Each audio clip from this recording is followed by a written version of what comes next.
For years, Marvel Studios looked almost unstoppable. Every new release felt less like a movie and more like the next chapter of a story the entire world wanted to be part of. Fans didn't just buy tickets, they invested emotionally. They trusted Marvel to deliver unforgettable characters, jaw-dropping moments, and the kind of long-term storytelling that no other franchise had ever attempted. That trust reached its absolute peak with Avengers Endgame, a film that didn't just break box office records. It became a cultural event that united generations of moviegoers. And for a brief moment, it genuinely felt like Marvel had solved the impossible equation of blockbuster filmmaking. But the years that followed quietly changed everything. The audience changed, the industry changed, expectations became heavier than ever. Suddenly, every Marvel project was no longer being compared to other superhero movies. It was being compared to Marvel's own greatest achievements. And that's exactly why Avengers Doomsday isn't simply another Avengers film. It's something much bigger. It's a gamble so enormous that the future of the Marvel Cinematic Universe may ultimately be decided by what happens on opening weekend. The excitement surrounding Avengers Doomsday is almost impossible to describe because it isn't fueled by one single promise. It's built on years of unfinished stories, controversial decisions, shifting plans, and one shocking announcement that changed the conversation overnight. When Marvel revealed that Robert Downey Jr. would return, not as Tony Stark but as Dr. Doom, the internet practically exploded. Millions of fans celebrated while millions of others immediately started asking the same question. Was this a stroke of creative genius, or was Marvel playing its biggest nostalgia card because it had run out of safer options? That's a fascinating question because both reactions come from the exact same place. Everyone wants Marvel to succeed again. Everyone wants that feeling they had during Infinity War and Endgame, but wanting something and believing it will happen are two completely different things. And somewhere between those two emotions lies the enormous pressure that Avengers Doomsday now carries on its shoulders. If you look beneath the surface, this movie represents something we've never really seen before in the MCU. Previous Avengers films certainly carried massive expectations, but they were built on years of unstoppable momentum. The Avengers proved that Marvel's shared universe actually worked. Age of Ultron expanded the mythology.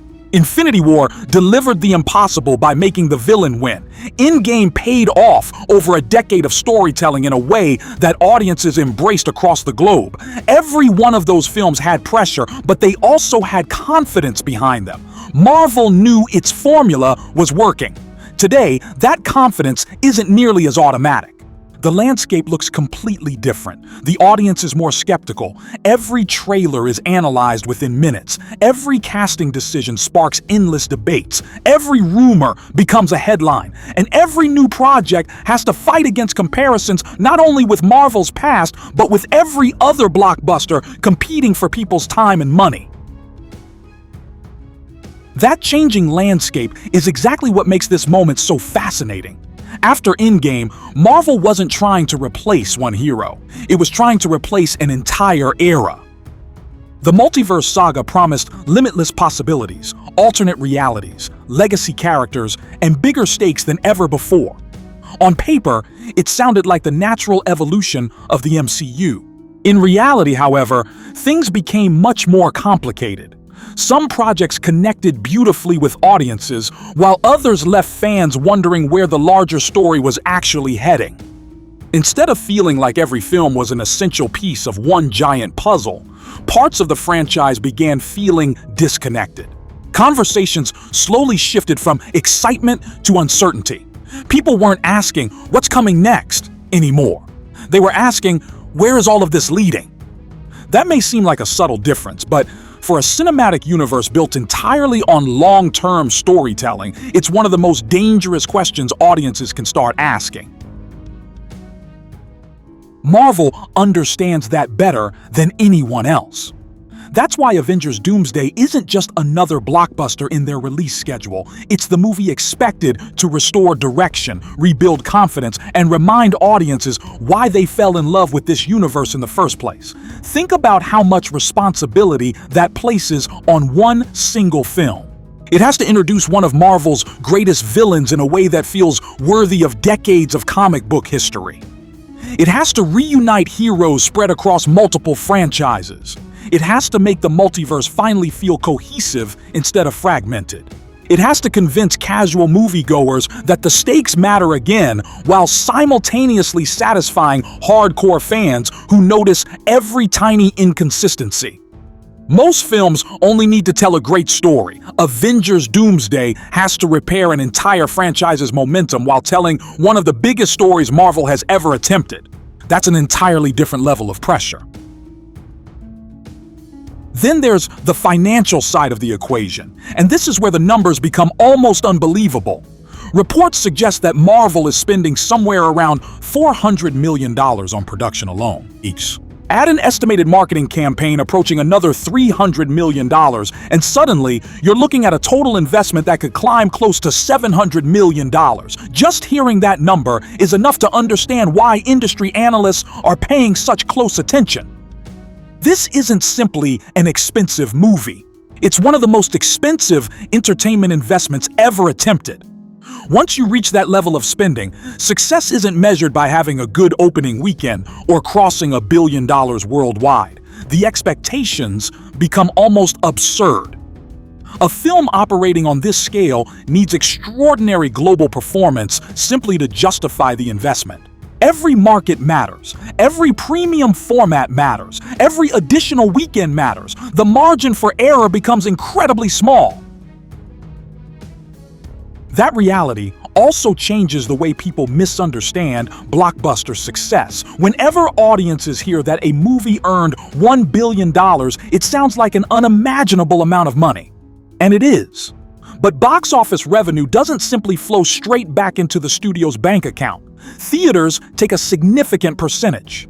International distribution works differently across regions. Marketing expenses continue long after release. Suddenly, the headline numbers become much more complicated than they appear. That's why industry discussions around Avengers Doomsday often focus on an astonishing benchmark. Depending on the final costs and revenue splits, the film may need somewhere in the neighborhood of $1.5 billion just to comfortably approach break-even territory. To generate the kind of profit expected from Marvel's biggest event, conversations inevitably drift toward the $2 billion mark. Just saying that number out loud should make anyone pause for a second. Because here's the uncomfortable truth. $2 billion isn't the benchmark it used to be. During the era of Infinity War and Endgame, Marvel was operating with almost unmatched cultural momentum. Every release felt essential. Every cliffhanger fueled the next chapter. Movie-going habits were different. Competition looked different. And audiences hadn't yet experienced years of superhero fatigue debates dominating online discussions. Today's theatrical environment is far less predictable. Even films surrounded by enormous hype don't automatically climb into record-breaking territory anymore. We've watched globally recognized franchises struggle to reach expectations that once seemed routine. We've seen critically acclaimed blockbusters perform below projections despite overwhelmingly positive reactions. Even massively anticipated superhero releases capable of generating incredible opening weekends eventually encounter the limits of today's marketplace. That means Avengers Doomsday cannot rely on brand recognition alone. Marvel's logo is no longer enough. The Avengers name alone is no longer enough. Nostalgia alone is definitely not enough. And that may actually be the biggest lesson Marvel has learned over the last several years. Audiences have become remarkably good at recognizing the difference between genuine storytelling and manufactured excitement. Bringing back beloved actors creates headlines, but headlines only sell tickets for opening weekend. What determines whether a movie becomes a global phenomenon is something much harder to manufacture. It's the conversation people have after they leave the theater. It's the recommendation they give their friends. It's that feeling of needing to experience the movie again because there were details they couldn't stop thinking about. That's exactly what happened with Infinity War. That's exactly what happened with Endgame. People weren't simply watching those films. They were participating in a worldwide conversation. And if Avengers Doomsday wants to reach the same heights, it has to earn that conversation all over again. It can't inherit it. It can't borrow it. It has to deserve it.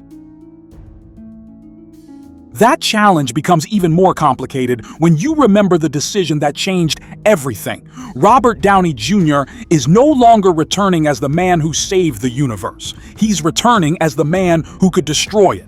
On paper, that sounds like one of the boldest casting decisions in blockbuster history. It's the kind of announcement that immediately grabs attention because it completely flips one of the MCU's most iconic images on its head. For more than a decade, audiences associated Downey with sacrifice, hope, and Tony Stark's unforgettable journey from selfish billionaire to the hero who gave everything for the universe. Now Marvel is asking those same audiences to look at the exact same face and see absolute terror instead. That's an incredibly difficult psychological shift, and it's precisely why this casting is either destined to become one of Marvel's greatest creative victories or one of its biggest miscalculations. There is almost no middle ground. If Doctor Doom feels like an entirely original character who simply happens to share Downey's face, audiences will celebrate Marvel's courage. But if viewers spend the entire movie thinking, that's just evil Tony Stark, then the illusion breaks, and with it, one of the most important foundations of the film. This is where Marvel's biggest gamble isn't financial, it's emotional. Fans don't love Doctor Doom because he's powerful. Comic readers have always admired him because he's one of the rare villains who genuinely believes he's the hero of his own story. Victor Von Doom isn't driven by chaos. He isn't motivated by random destruction. He isn't chasing meaningless domination. In his own mind, he's the only person intelligent enough, disciplined enough, and ruthless enough to save existence from itself. That belief makes him terrifying because every horrifying decision he makes comes from absolute conviction rather than simple cruelty. Thanos wanted balance. Doom wants control. And those are two completely different philosophies. If Marvel fails to capture that distinction, then audiences won't see Doctor Doom. They'll see another powerful antagonist wearing an expensive costume.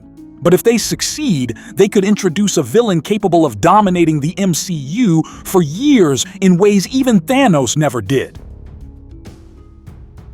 What's particularly fascinating is that Marvel has quietly increased expectations themselves. The Russo brothers have openly suggested that Doctor Doom represents an even greater threat than Thanos. That's an extraordinary statement because Thanos wasn't just another villain. He became one of modern cinema's defining antagonists. His presence elevated every scene because audiences understood that every conversation, every battle, and every decision carried irreversible consequences. He didn't need constant action to feel dangerous.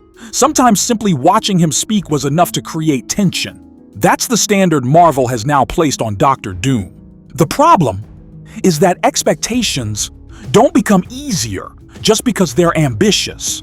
They become heavier. Every appearance Doom makes will be judged against Thanos. Every speech will be compared to Thanos. Every victory, every defeat, every emotional moment will invite comparisons. Marvel isn't simply introducing a new villain. They're replacing one of the greatest blockbuster villains ever created. And perhaps that's why the writing matters far more than the casting announcement itself. It's surprisingly easy to generate excitement by revealing a famous actor. It's much harder to justify that excitement once audiences actually sit down in a theater. Marvel has already experienced situations where incredible casting couldn't overcome weak storytelling. Fans may forgive a slow first act. They may overlook minor plot conveniences. They might even ignore visual effects that aren't perfect. But they rarely forgive a story that feels emotionally hollow. If Doctor Doom exists primarily because Marvel wanted another shocking Comic-Con moment, audiences will recognize that almost immediately. On the other hand, if every decision Doom makes grows naturally from his worldview, if every action reinforces why he believes he's the only person capable of saving reality, then the audience won't be thinking about Robert Downey Jr. anymore. They'll be thinking about Victor Von Doom. That's the transformation Marvel absolutely has to achieve. Another danger hiding beneath the excitement is something fans have already started discussing online: repetition. One reason Infinity War works so brilliantly is because nobody expected Marvel to let the villain win. The structure itself felt revolutionary. Heroes were scattered across different locations, alliances constantly shifted, impossible sacrifices were made, and when the credits rolled, audiences sat in stunned silence because the story refused to provide the comforting ending superhero films usually delivered. But here's the problem with revolutionary storytelling: it only feels revolutionary once. If Avengers Doomsday follows that same blueprint too closely, audiences won't experience surprise. They'll experience recognition. Instead of asking, what happens next? They'll quietly think, I've seen this before. That's one of the hardest traps for long-running franchises to escape. The formula that once created history can eventually become the formula that limits creativity. Marvel has to convince audiences that this isn't simply Infinity War wearing a different costume. The stakes may involve the multiverse instead of Infinity Stones. The villain may be Doctor Doom instead of Thanos. The heroes may come from different realities rather than different planets. But if the emotional rhythm feels too familiar, viewers will instinctively compare every scene to the film that already perfected that structure. That's why Doomsday needs its own identity. It needs moments no one predicts. It needs emotional turns that don't rely on nostalgia alone. It needs consequences that feel unique to this era of the MCU rather than echoes of its greatest success. Ironically, Marvel's biggest challenge may be escaping the shadow of the very movies that made them legendary. That pressure becomes even more obvious when you step back and look at the last few years of Marvel Studios. Following Endgame, the studio expanded faster than ever before. New heroes arrived. Disney Plus series dramatically increased the amount of interconnected storytelling. The multiverse opened endless creative possibilities. From a distance, it looked like Marvel was building an even bigger universe than before. Yet audiences responded in a far more complicated way. Some projects became instant fan favorites, proving Marvel still had the ability to surprise people. Others struggled critically, commercially, or both. Suddenly, conversations that once revolved around excitement shifted toward consistency. Fans weren't asking whether Marvel could still produce great films. They were asking why those great films no longer felt as frequent as they once did. That's a subtle but incredibly important distinction because public confidence doesn't disappear overnight. It slowly erodes, project by project, expectation by expectation. The financial results reflected that uncertainty as well. Several recent Marvel films failed to reach the extraordinary heights the studio had once made look routine. Some underperformed relative to expectations, while others faced significant criticism despite carrying enormous budgets. For most studios, a billion-dollar franchise would still represent incredible success. But Marvel created a different standard for itself. It spent over a decade convincing audiences that nearly every major release would become an event. Once you've built that reputation, maintaining it becomes incredibly difficult. Anything less than spectacular starts feeling disappointing, even when the numbers would be considered remarkable elsewhere. That's the burden of sustained success. The higher you climb, the farther everyone expects you to stay above the competition. Which brings us back to Avengers Doomsday. Marvel isn't betting on this movie because they want another hit. They're betting on it because they need a cultural reset. They need audiences to walk out of theaters saying, Marvel is back. That sentence may sound simple, but it carries enormous weight. It would influence how people view every future project, every trailer, every casting announcement, and every chapter leading into Secret Wars. Confidence has a way of spreading throughout an entire franchise, so does doubt. If Doomsday reignites belief in the MCU, every project that follows immediately benefits from renewed excitement. But if it disappoints, skepticism becomes even harder to overcome.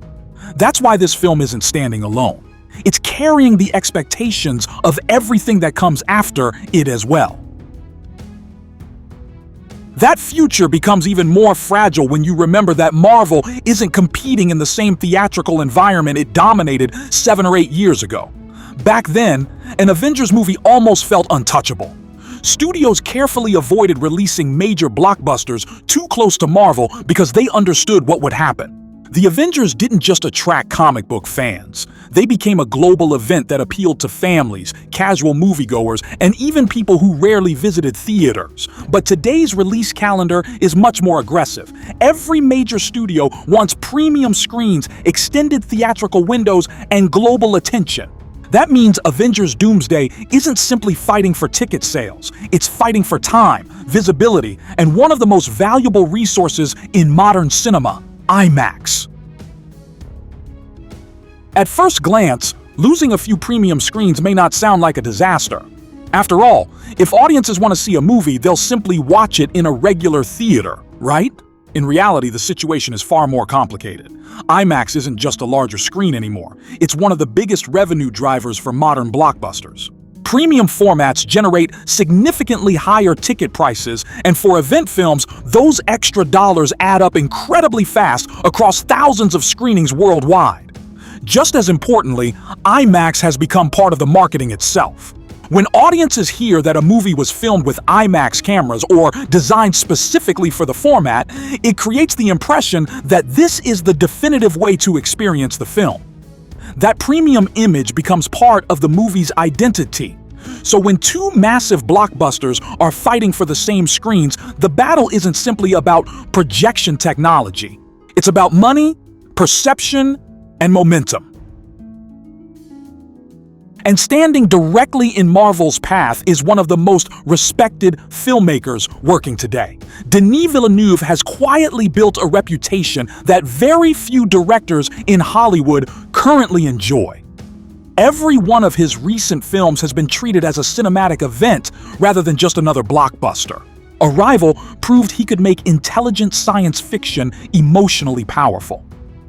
Blade Runner 2049 became a visual masterpiece despite its commercial challenges. Then came Dune, a franchise that many believed was impossible to adapt successfully, only for Villeneuve to transform it into one of the defining theatrical experiences of the decade. By the time Dune Part 2 arrived, audiences weren't just buying tickets because they liked the story. They trusted the filmmaker. They believed that whatever Villeneuve delivered would be worth experiencing on the biggest screen possible. That's a level of credibility that takes years to build, and it's exactly why Marvel can't afford to underestimate the competition. If Dune Part 3 ultimately keeps a release window close to Avengers Doomsday, the implications extend far beyond headlines about two giant movies facing each other. It creates a direct fight for IMAX availability during the exact period Marvel would want to dominate premium screens. Theater chains naturally prioritize films that maximize attendance and revenue. And if both studios demand the same locations during the same weeks, compromises become unavoidable. Even a slight reduction in premium screenings can translate into tens of millions of dollars over the course of a blockbuster's theatrical run. When your movie may need to approach unprecedented worldwide numbers to justify its investment, every single percentage point suddenly matters. That's why release calendars, which most audiences rarely think about, can become almost as important as the movie itself. But perhaps the biggest threat isn't Denis Villeneuve.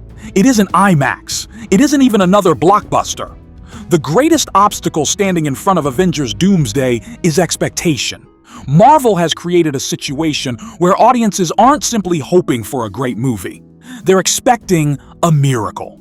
They're expecting one film to restore complete confidence in a franchise that has spent several years searching for its next defining direction. They're expecting Dr. Doom to instantly become one of cinema's greatest villains. They're expecting the multiverse saga to suddenly feel as tightly connected as the Infinity Saga. They're expecting emotional moments powerful enough to stand beside Tony Stark's sacrifice, Steve Rogers' farewell, and the portal sequence from Endgame. That's an extraordinary amount of responsibility for any creative team, no matter how talented they are. Ironically, expectations like these can become dangerous because they reshape how people experience a film before it even begins. Instead of walking into the theater asking, "Is this a good movie?" audiences may unconsciously ask, "Does this deserve to save Marvel?" Those are completely different questions. A film can be excellent and still fail to meet impossible expectations. History is filled with movies that were appreciated years later because audiences initially judged them against unrealistic hopes rather than the story they were actually telling. Marvel has to navigate that psychological challenge as carefully as it navigates the screenplay itself. Every trailer, every promotional interview, every marketing campaign has to generate excitement without promising something the final film can't realistically deliver.